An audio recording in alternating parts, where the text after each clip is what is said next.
Aleluia. Paz do Senhor, irmãos. Glória a Deus. Gostaria que, se possível, os irmãos ficassem em pés. Quero ler uma leitura bem rápida em um versículo que, inclusive, já foi lido aqui hoje, né? Estava vindo para cá dentro do carro, acompanhando pelo celular, e aí nossa irmã leu Jeremias capítulo 17. Eu falei, ó a confirmação aqui, né? Então, Jeremias capítulo 17, por favor. Eu estarei lendo dois versículos, o versículo 5 e o versículo de número 7. Deus abençoe a liderança do MTC pelo convite. Muito obrigado mais uma vez. Pregar na nossa casa é sempre uma enorme responsabilidade, não é? Jeremias capítulo de número 17, versículo 5, diz assim a palavra do Senhor. Assim diz o Senhor: maldito o homem que confia no homem e faz da carne o seu braço e aparta o seu coração do Senhor. Versículo de número 7. Bendito o varão que confia no Senhor e cuja esperança é o Senhor. Vocês entenderam a oposição? Vou ler mais uma vez. Versículo 5. Assim diz o Senhor: maldito o homem que confia no homem e faz da carne o seu braço e aparta o seu coração do Senhor. Maldito o homem. Versículo 7. Bendito o varão que confia no Senhor e cuja esperança é o Senhor. Meu Deus, meu Pai, nós te louvamos, nós te bendizemos por estarmos aqui nesta noite para continuarmos a adorar e a glorificar o teu santo e poderoso nome. Muito obrigado por esta oportunidade que o Senhor mais uma vez nos concede. Nós não somos merecedores, nós não temos nada a oferecer a ti por estar aqui, mas a tua misericórdia tem nos sustentado, a tua graça tem nos conduzido. Prepara o nosso coração, Senhor, prepara o coração de quem está me ouvindo nesta hora para receber mais esta semente da tua palavra. Prepara o nosso físico, Senhor, o nosso intelecto para transmitir aquilo que é a tua vontade para a tua igreja. Em nome de Jesus é o que nós te pedimos. Amém e amém. Deus abençoe, muito obrigado. Podeis tomar os vossos assentos. Grande parte dos pregadores, daqueles que ministram a palavra do Senhor, quando vou ministrar, eu até acredito que seja um clichê, dizem assim: muito me perturbou esta palavra e eu pedi ao Senhor para mudá-la, e ele disse não, né? Parece que virou quase um clichê dizer isso. Mas eu devo dizer para os irmãos que quando eu comecei a estudar e a orar, pensando naquilo que o Senhor queria que eu transmitisse para a minha família, para a igreja da qual eu faço parte, da qual nós somos irmãos e congregamos, eu, de certa forma, lutei um pouco com esta palavra, até porque eu sempre creio que o bastão doutrinário está com o anjo da igreja. Eu sempre acreditei que o bastão doutrinário está com aqueles que lideram esta família. Entretanto, o Senhor nos deu uma direção dentro de Jeremias, capítulo de número 17. A bem da verdade, eu poderia falar que eu gostaria de conversar um pouco com os irmãos sobre Jeremias e sobre Lamentações. Eu estou diante de dois livros que são pouco pregados, na verdade, principalmente o livro de Lamentações. São dois livros em que, se você fizer uma análise, perceberá que poucas pessoas ministram nesses dois excertos bíblicos. Isto porque, claro, são trechos pesados, são trechos com profundas lamentações, lamúrias, E normalmente não é o que nós queremos ouvir quando viemos a um culto de domingo, não é? Nós normalmente não queremos, é o começo de semana, temos uma jornada pela frente, queremos aquela palavra que enche o coração de alegria, que nos conforta, mas toda a Bíblia tem esse objetivo. Toda a Escritura Sagrada tem como dom principal nortear a nossa existência. E Jeremias é interessante porque eu estou falando de um homem que 100 anos antes dele começar o seu ministério, mais ou menos 100 anos antes, aconteceu uma tragédia, digamos assim, com o povo eleito. Assim que Salomão morre, o filho de Davi morre, os irmãos bem sabem que há um cisma, há uma quebra na unidade do povo de Israel. A nação se parte em duas, um pouco segue Roboão, um outro pouco segue a Jeroboão, e a nação é fragmentada em duas partes. A maior parte fica composta por 10 tribos e recebe o tradicional nome do Reino do Norte ou Israel. Muitas vezes os irmãos vão ouvir falar das 10 tribos perdidas de Israel. As 10 tribos perdidas se referem às 10 tribos que debandaram para a região norte. 2 tribos, a tribo de Judá e a tribo de Benjamim, se reúnem por outro lado com a sede em Jerusalém e são chamados de Reino do Sul ou apenas Judá. Jeremias tem como o seu ministério o Reino do Sul, também chamado de Judá. Então, doravante, nós vamos simplesmente chamá-los de Judá, e os irmãos já vão entender que Judá se refere, portanto, a 2 tribos, Judá e Benjamim. Muito bem, são 2 tribos com um passado difícil. Se você ler Gênesis, por exemplo, você vai ver que inclusive a Bíblia compara Benjamim a um lobo que destroça a presa, mas curiosamente, a tribo de Judá, ou o reino de Judá, ele foi abençoado com bons reis, se nós compararmos com o reino do norte. E 100 anos antes de Jeremias começar o seu ministério, o reino do norte, ele é invadido, ele é destruído por um império da época, chamado Império Assírio. O Império Assírio ataca Israel, destrói Israel, mas não mexe com Judá.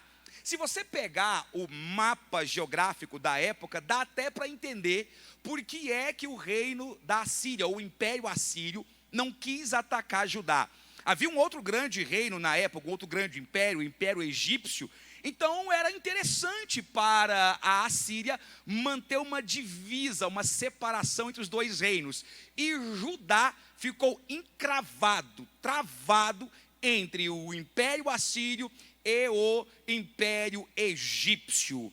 E quando o povo de Judá percebeu que os seus irmãos estavam destroçados, devastados, e eles não haviam sofrido nenhum arranhão, nasce dentro dos habitantes de Judá uma sensação de autoconfiança, uma sensação de potência, como se o grande medo da Assíria fosse Judá, como se o grande responsável pela preservação da tribo fosse o nome Benjamim e Judá. Nesse mesmo interim, nasce o profeta Jeremias. Jeremias, ele começa o seu ministério na tribo de Judá, junto com o reinado de um moço, uma criança, cujo nome era Josias. Eu me impressiono muito porque a Bíblia registra, se não me engano, em 2 Crônicas, capítulo 34, que Josias assume o trono com 8 anos de idade. Ele começa uma espécie de período regencial, onde ele é assessorado por um grande sábio da época, um grande sacerdote chamado Ilquias. Mas curioso que, apesar de assumir com 8 anos de idade, a Bíblia diz que aquela criança pôs no seu coração de que Judá deveria servir ao Senhor. E começa algo muito parecido com um avivamento naquela região. Aos 18 anos de idade, Josias, ele promove uma quebra dos postes ídolos de Baal, ele promove uma derrubada dos altares de ídolos. Preste bem atenção, meus irmãos, eu preciso que você entenda aonde eu quero chegar aqui, aonde o Espírito Santo quer nos levar. Então, com 18 anos, Josias promove uma verdadeira reforma religiosa naquele reino do sul. Detalhe: o templo estava abandonado. E eu não estou falando de qualquer templo. Eu estou falando do templo de Salomão. A maior estrutura da época, o maior templo daquela época. As dimensões bíblicas faz-nos especular, porque basicamente é uma especulação, de que provavelmente se tornou o terceiro maior monumento da antiguidade. Então, o maior monumento erigido para Deus naquela época, para Jeová, estava abandonado, estava empoeirado, ninguém ia naquela região. Então Josias diz: está errado. Ele separa Euquias e diz: Euquias, vá com os sacerdotes ao templo e faça uma limpeza, faça uma faxina. A gente quer voltar a adorar a Deus no templo de Jerusalém. A Escritura Sagrada diz que Euquias reúne alguns serviçais e eles começam a limpar o templo, eles começam a limpar aquilo que estava empoeirado, sujo. É até difícil conceber essa ideia. Um povo tão teocêntrico, o povo chamado, aqueles que foram rotulados como a menina dos olhos de Deus, haviam tido o descuido de deixar o templo de Deus se enferrujar, se empoeirar.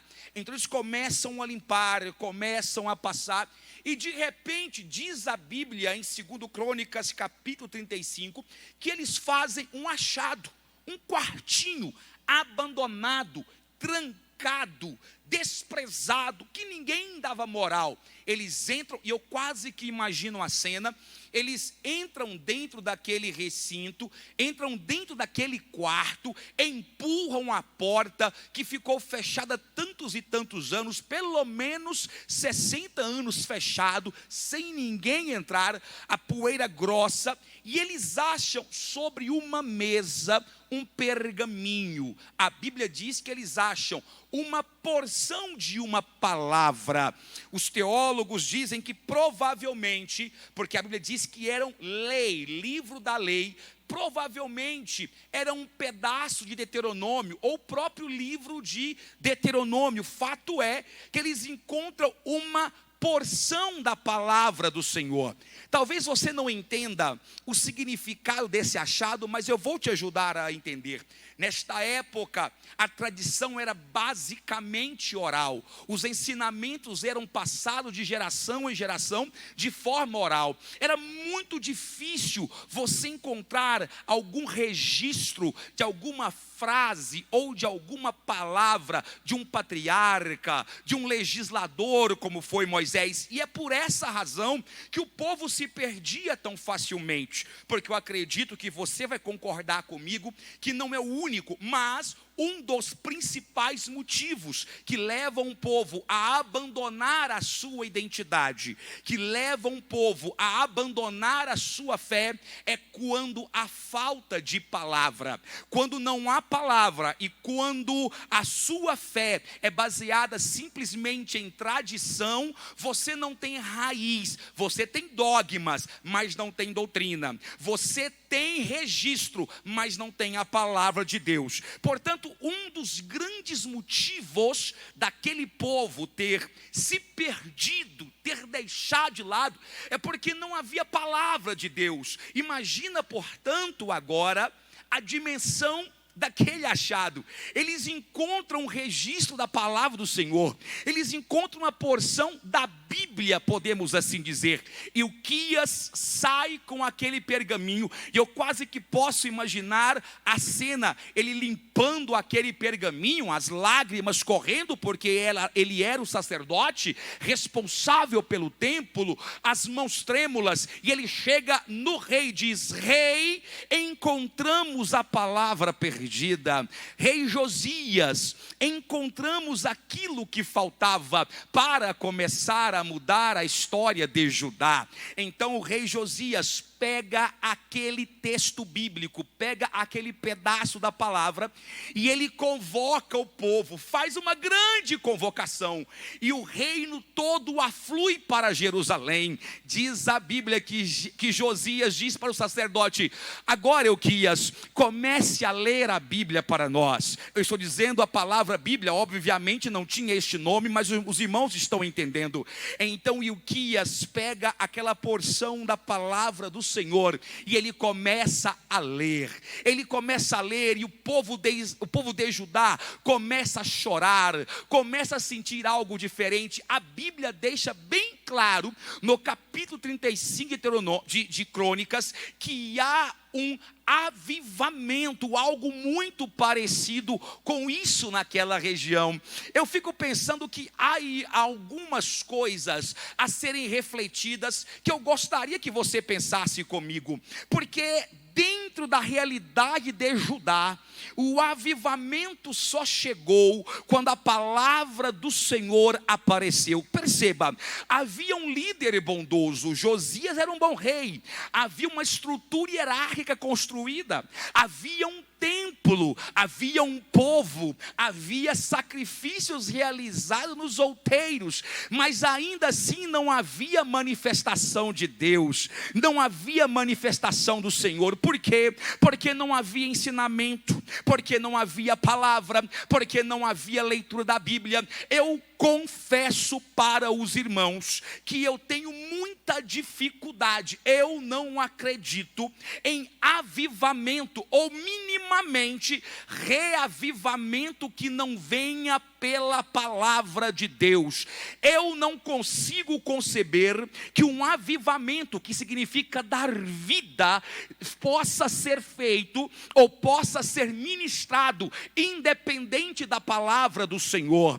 A Bíblia nos deixa claro, está registrado, seja na historiografia bíblica ou nas páginas sagradas, que todo grande reavivamento precedeu a um reencontro da igreja com a palavra do Senhor.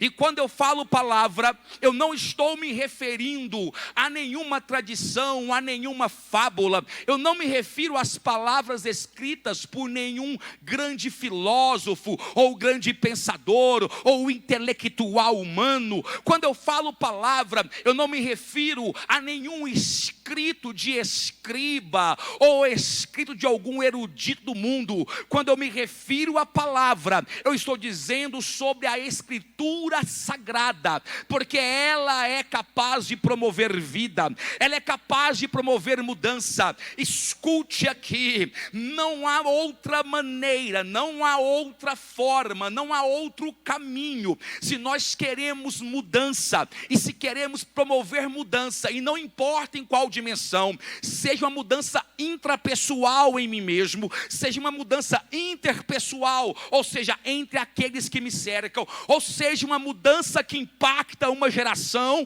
e nações, não interessa, esta mudança tem que vir através da ministração da palavra do Senhor, através da leitura da Bíblia Sagrada, através dos momentos de devoção. É através deste momento que a mudança vem. Não adianta você se alimentar com status de Facebook, não adianta você se alimentar com paraxás ministradas por rabinos, não adianta você se alimentar de livros de autoajuda, de cursos de coaching, não adianta você se alimentar daquilo que é fruto da imaginação e da mente humana. Se você quer crescer, se você quer ser renovado, se você quer ver mudança perene, não é mudança qualquer, é mudança de verdade, você precisa ter um encontro com a palavra, porque a palavra que liberta, é a palavra que salva, é a palavra que cura, é a revelação de Deus, é a palavra do Senhor.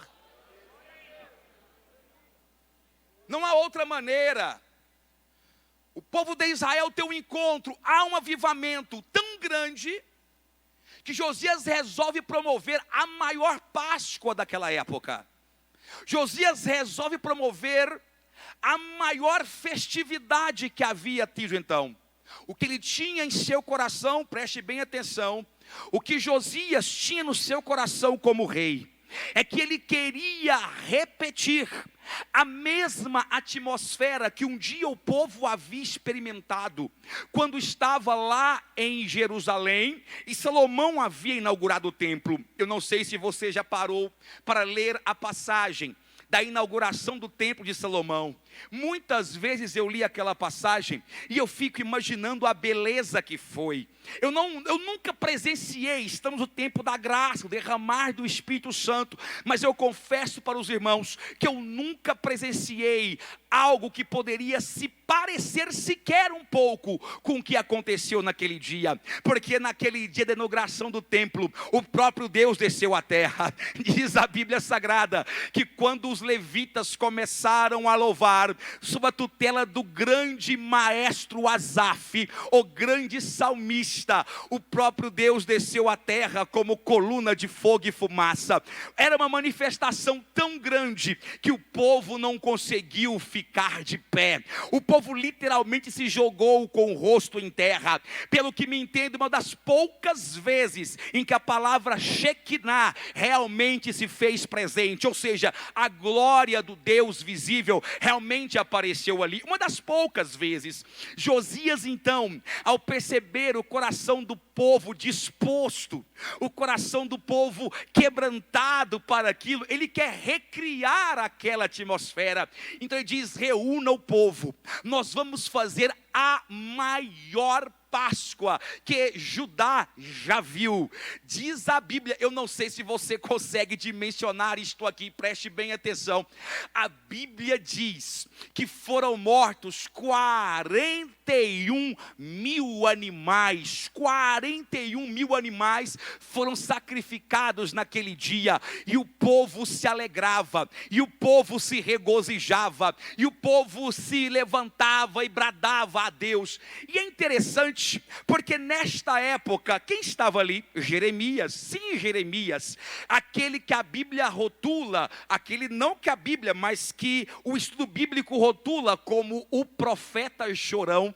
Ele estava lá, ele olhava para a multidão feliz, transbordando, mas curiosamente, preste bem atenção nisso aqui, meus irmãos, minha família do Templo Central, preste bem atenção, minha casa, naquele momento Jeremias não conseguia se alegrar. Você vai ver muito isso claramente no capítulo de número 7, quando no meio da festa, no meio daquela algazarra toda, Jeremias começa a exortar o povo. Se você ler este versículo de forma rasa, você vai ficar sem entender o que estava acontecendo ali. Afinal de contas, havia motivo para Jeremias exortar o povo? Havia motivo para Jeremias puxar a orelha de Judá? Eles haviam acabado de encontrar a lei, eles estavam alegres, eles estavam felizes, transbordando. Qual o motivo, qual a lógica para que Jeremias começasse a puxar a orelha? E eu estou sendo brando aqui, tá? A puxar a orelha daquele povo. Eu vou te explicar melhor.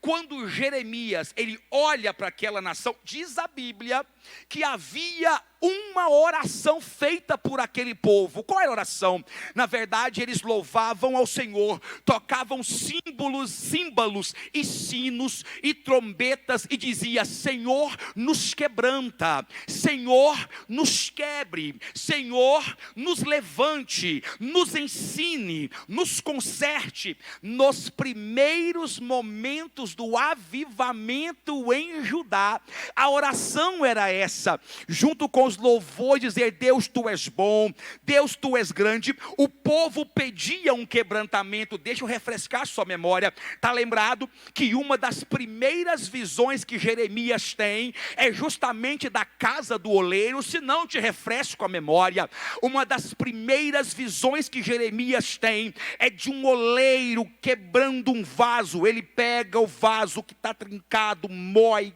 quebra, coloca argila, pisa argila, leva no torno e faz um vaso novo. Naquele momento era essa a oração do povo, era esse pedido. E Deus desce, Deus agrada e o povo se alegra. Mas Jeremias percebe uma coisa, escute aqui, Jeremias percebe que com o passar do tempo, meu Deus, Jeremias percebe que com o passar dos momentos, uma parte daquela oração começa a se perder. Se você nunca prestou atenção nisso na Bíblia, eu vou te dar este spoiler agora. Chega em casa e leia depois, tá? Depois você lê. Eu vou te contar uma coisa. Jeremias começa a perceber que a oração de Israel começou a ficar manca. Israel parou de orar dizendo: Senhor, me quebranta, Senhor, me mude, Senhor, me renove, Senhor, me transforme, tira este coração de pedra e dá um coração de carne. Eles pararam de orar isso aí. E de repente, não é que a oração deles ficou antropocêntrica, centrada no homem, não. Só que a oração ficou apenas assim: Deus, tu és bom. Deus, obrigado pelo templo. Deus, obrigado porque nós nunca mais cairemos. Deus, obrigado porque Israel caiu. A nação do norte falhou, mas nós não falhamos. Deus, obrigado porque nós somos bons. Obrigado porque nós somos os melhores. Deus, obrigado porque o Senhor está conosco e não está lá. Começou a se tornar uma espécie de oração vingativa, se tornou uma oração deslocada. Sabe o que isso significa? Que em algum momento o povo parou, ou pelo menos se dividiu em dois. Havia aqueles que realmente queriam buscar ao Senhor, e Jeremias olhava para eles e dizia: confia no Senhor e os seus dias serão prósperos. Jeremias olhava para ele e dizia: isso aí, busque ao Senhor, quebranta a sua natureza, reconheça a sua falha, reconheça que no teu braço você não tem força alguma, e continue adorando ao Senhor. Mas Jeremias olhava para o outro lado, e ele percebeu que no meio daquele suposto avivamento, havia aqueles que começaram a gostar apenas do movimento. Preste atenção, havia aqueles que gostavam de estar ali apenas pelo oba-oba da Páscoa, queriam estar ali apenas porque tinha muita gente, era 41 mil animais sacrificados, gente de tudo quanto é região, e a confiança deles começou a se estabelecer no templo. A confiança deles deixou de ser Deus e passou a ser uma estrutura humana. A confiança de muitos que estavam mergulhados ali não era mais o genuíno avivamento. Quando você olha para a igreja, parece que eu estou visualizando essa época. Nós sempre oramos pedindo a Deus avivamento.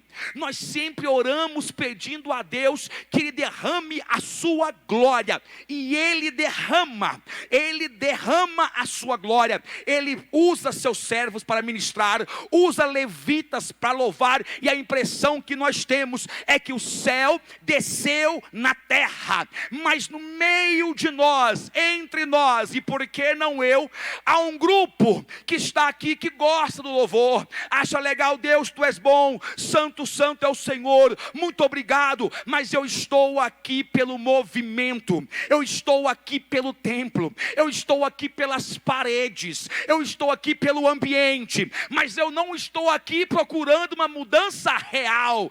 Estão entre nós, mergulhados em nós, habitando entre nós. Aí Jeremias diz, o Senhor diz pela boca do seu profeta: eu enxergo vocês, os meus olhos estão sobre vós, e a minha palavra é uma só. Não confie nas paredes deste templo, não confie nos bancos, não confie na estrutura. É muito fácil você pular entre quatro paredes, é muito fácil você professar um cristianismo no meio de um congresso, é muito fácil pregar com o microfone na mão, com tantas pessoas pessoas me olhando. É muito fácil professar uma fé assim. Difícil é eu entrar aqui, reconhecer o meu estado de falha e dizer: Senhor, me transforma. Eu não quero mais ser o mesmo. Eu estou cansado de chegar no domingo e agir como um crente. Eu estou cansado de chegar numa festividade e agir como um crente pentecostal. Mas quando acaba o congresso, quando termina o culto de domingo, que eu volto para minha casa, não há separação entre o justo e o injusto, não há separação entre trigo e joio. Era isso que Jeremias via, e é por isso que nesta noite há um chamado, há um brado aqui neste lugar. Deus está nos convocando para reerguermos os altares. Chega de nós ficarmos apenas sentindo emoção. Chega de nós ficarmos apenas achando e provando da glória através de shows pirotécnicos, jogos de luzes, telão de LED. Não! O que Deus convoca nesta última hora é uma geração que não depende de oba-oba. O que Deus convoca nesta hora é uma geração compromissada 24 horas com a sua palavra. É uma geração compromissada com renovo, com vida, com avivamento.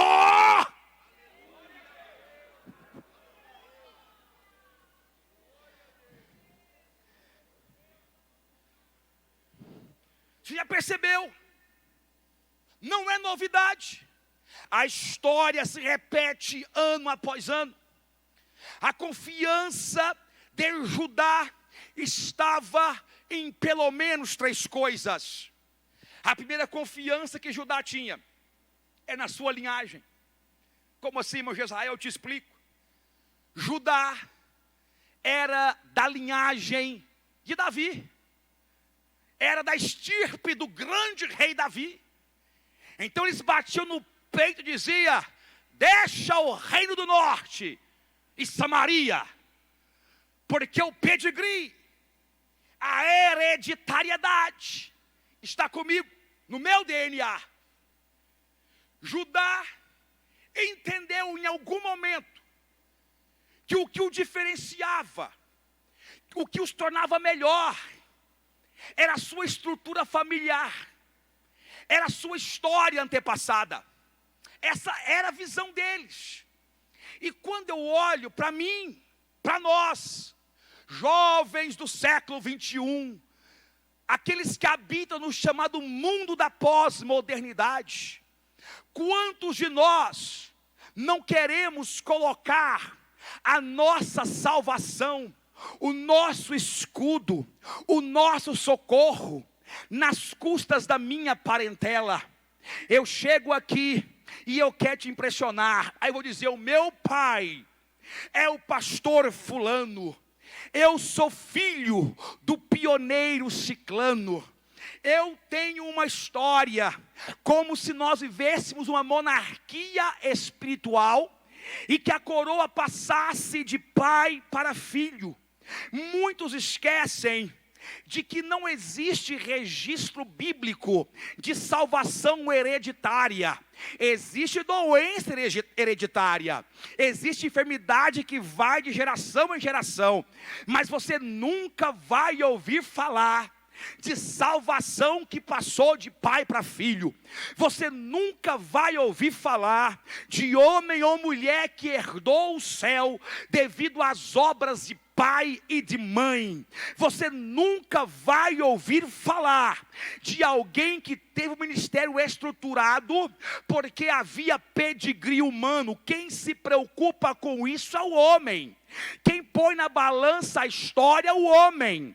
Quem vê se você é bom ou não, baseado no seu sobrenome, é a visão de porco, é a visão humana. Nós temos um Deus no céu que não se prende em títulos humanos, de jeito nenhum. Nós temos um Deus no céu que está pouco, me perdoe a expressão, está pouco se lixando de quem você é filho, de quem você é pai, se você é presidente da república ou presidente do seu, ou síndico do seu prédio, não interessa. Deus não está minimamente interessado nisso. Ele não se impressiona, afinal de contas, como é que eu vou chegar diante de um Deus tão grande e querer dar uma carteirada nele, e dizer: olha, Jeová, eu sou filho de Antero dos Santos, um dos pioneiros da AD lá em Goiás. Ele vai olhar para mim e dizer assim: eu conheço o teu pai, sei o que ele fez e tem um galardão para ele, mas tu quem és? Escute aqui, Judá achou que a linhagem davídica era suficiente para salvá-lo. Aí Jeremias diz: esqueça isto. Há um Deus no céu que olha para aquele que não tem sobrenome nenhum e exalta esse. Há um Deus no céu que olha para quem não tem nome, para quem a sociedade não valoriza, para quem a estrutura hierárquica não vê e diz: é você que eu quero. Mas esse mesmo Deus é aquele que abate o soberbo. Esse mesmo Deus não se impressiona.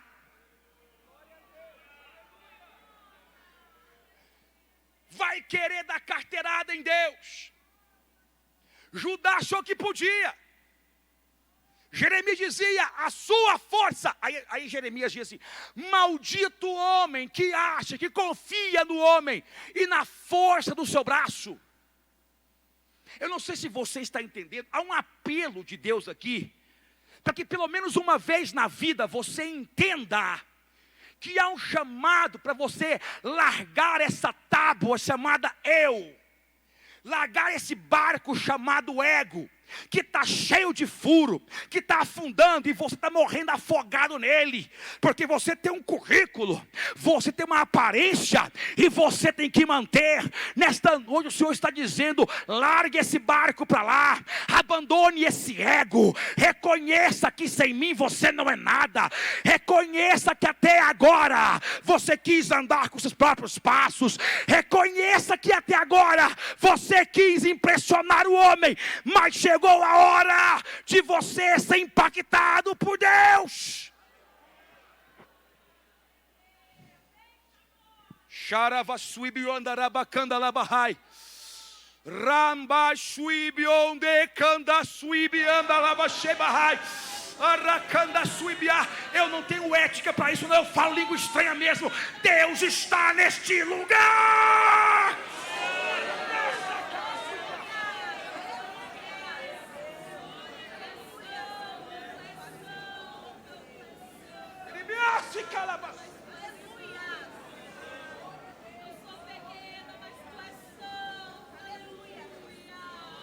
Ah, meu Deus, eu estou caminhando para o final. Eu estou terminando a minha mensagem aqui. Serei exigente com o tempo. Eu acabei de falar que estava diante de um povo que confiava na sua linhagem, que confiava no templo, e por fim uma linhagem que confiou no Egito. O grande passo para a queda de Judá foi o momento, meu Deus, em que ele trocou o elo da confiança. Enquanto Judá levou uma vida espiritual monocrática, Deus suportou. Enquanto que Judá achou que a linhagem davídica era a sua tábua da salvação, Deus suportou. Mas quando Judá resolve fazer uma aliança com o Egito para derrotar a Babilônia, aí foi a gota d'água. Porque naquele momento, o que a nação separada por Deus, o povo escolhido pelo Senhor, estava dizendo Deus, tu não és suficiente para que eu vença as minhas provas e as minhas dificuldades. Uma nação se avizinha ao longe, nome Babilônia, já derrotou a Assíria, e agora está vindo para cima de nós. E aí Jeremias diz assim: assim diz o Senhor, rei, renda-se, não faça nada, deixe os inimigos entrarem. Quando a situação parecer perdida, existe um Deus chamado Jeová Sabaó, o Senhor da guerra, que Ele vai entrar na peleja, e Ele vai dar a vitória para vocês. E é impressionante porque Israel já tinha passado por isso quantas e quantas vezes? Várias vezes.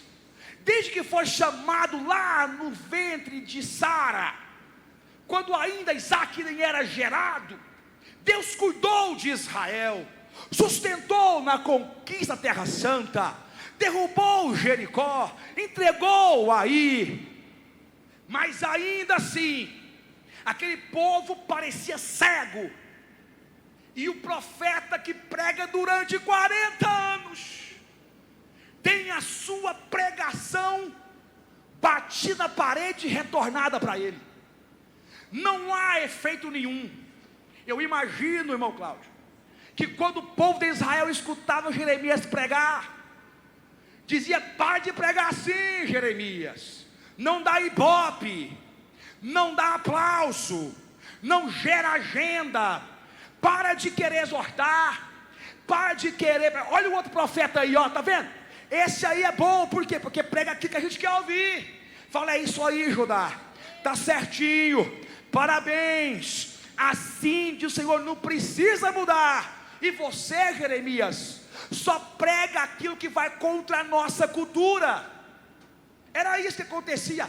Pregou muitas vezes, ninguém escutou.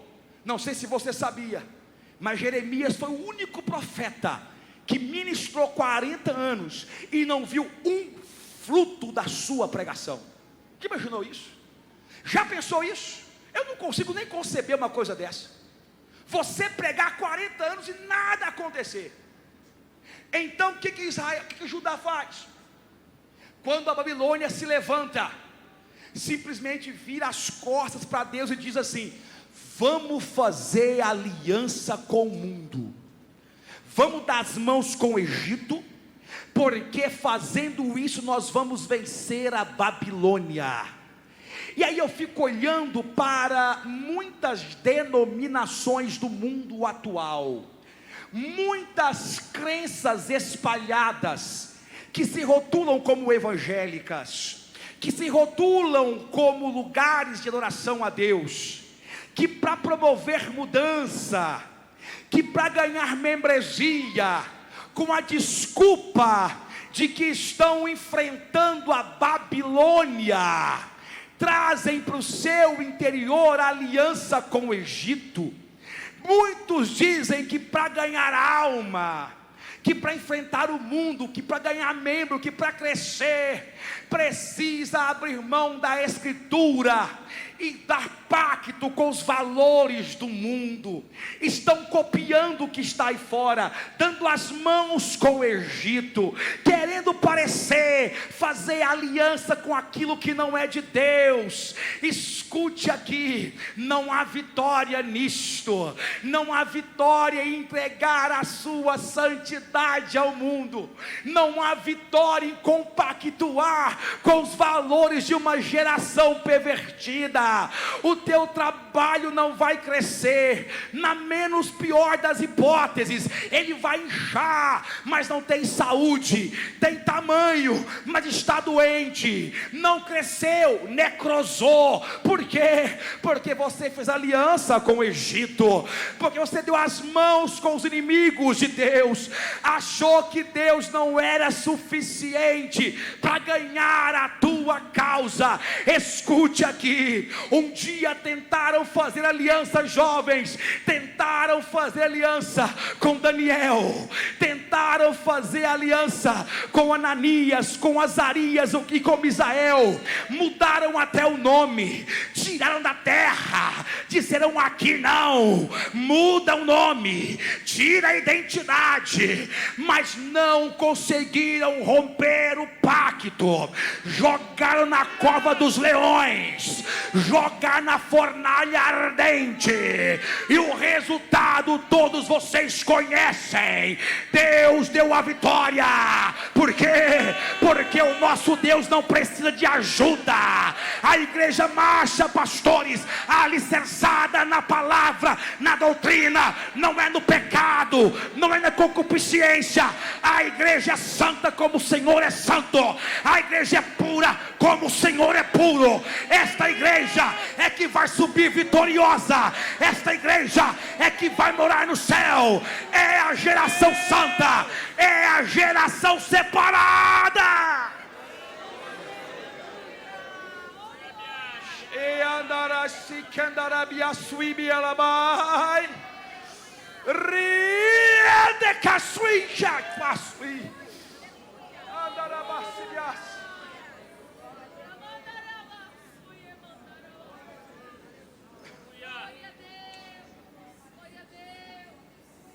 Jeremias, eu finalizo aqui. Ele não precisou incentivar ninguém a dar glória, porque da glória é uma manifestação espontânea. Se eu te empurro o tempo todo para fazer alguma coisa, eu estou tratando você como se fosse um boneco de ventrículo. Não é essa a vontade de Deus. Deus não quer uma geração que para o adorar a todo tempo eu preciso ficar, faça isso, faça aquilo outro. Desculpa, eu não preciso disso, e muito menos Deus, porque uma coisa que o profeta Jeremias ensinou é que a palavra é suficiente para mudar o homem. É a palavra que penetra na sua alma agora. Eu não vou entregar este microfone enquanto você não perceber que há uma vocação de Deus aqui nesta noite. Ai, meu Deus do céu. Ai, meu Deus do céu. Há uma vocação aqui nesta noite. Sai desse barco chamado aparência. Sai desse barco chamado ego. Sai dessa embarcação que está a pique de naufragar. De uma vez por todas, renda-se a Deus.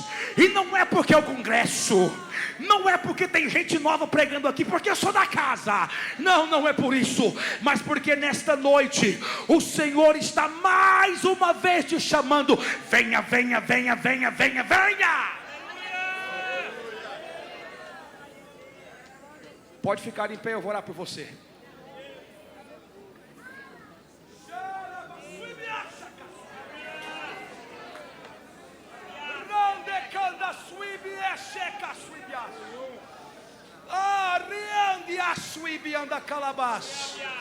Meu Deus, meu Deus, meus irmãos, olha, eu vou dizer uma coisa para vocês. Como eu já falei umas 10 vezes aqui, eu sou da casa, eu sou daqui, e não há uma responsabilidade maior do que ministrar na minha casa. Mas eu tenho autoridade de Deus aqui para dizer que, irmãos, Deus, há algo diferente aqui.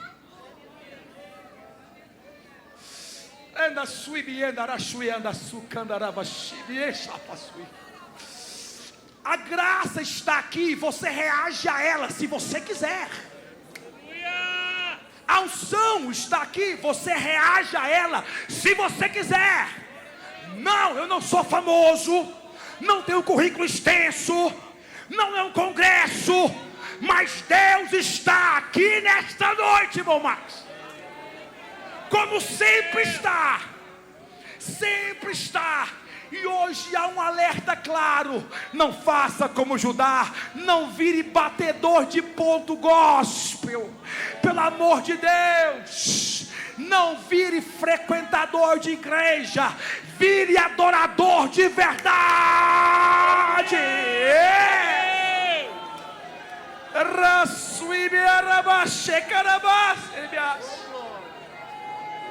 Adora o Senhor. Aí onde você está, se você puder fazer isso, louve a Ele agora. Aproveita e entra. Aproveita e mergulha. Se renda a Ele aqui. Oh, Randaraciria, Shikarabasibiu.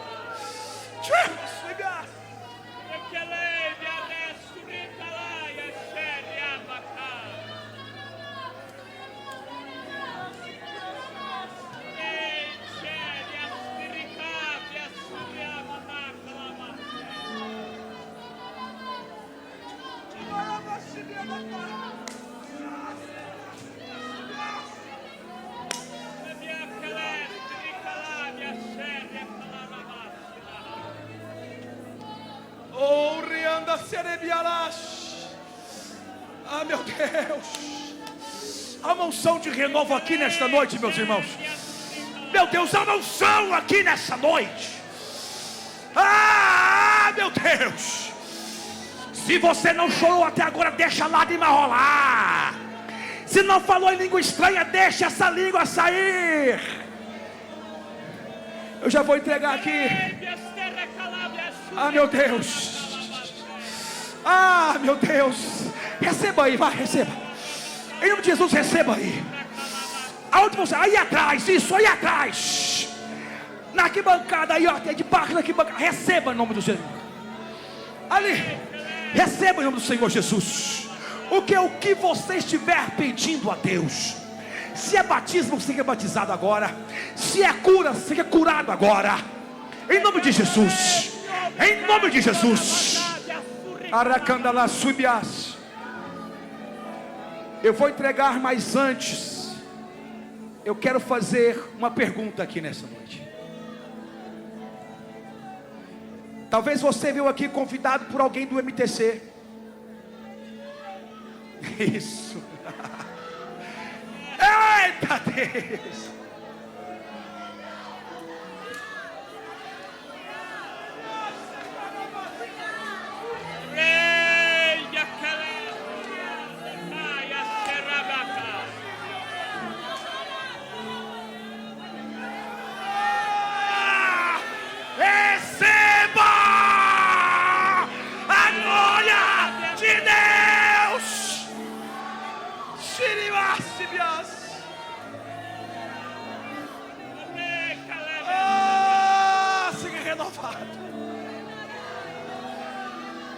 Talvez você entrou aqui convite por alguém do MTC. Eu quero te convidar, se você não é um crente em Cristo Jesus, a vir aqui à frente agora. Nós queremos orar por você. Você que está afastado, você que está distante do caminho do Senhor. É noite de reconciliar. Aproveite essa unção de Deus. Aproveite essa atmosfera de poder que está aqui nessa noite. Venha, venha, venha. Se você está ao lado de alguém que não é crente, convide-o agora e acompanhe-o aqui à frente. Nós queremos orar por você. Aproveite. Oh, meu Deus. Pode vir em nome de Jesus. Venha, o milagre só é completo. Isso, venha, venha, venha. Aleluia. Venha em lágrimas, mas venha. Isso, proste-se aos pés do Senhor.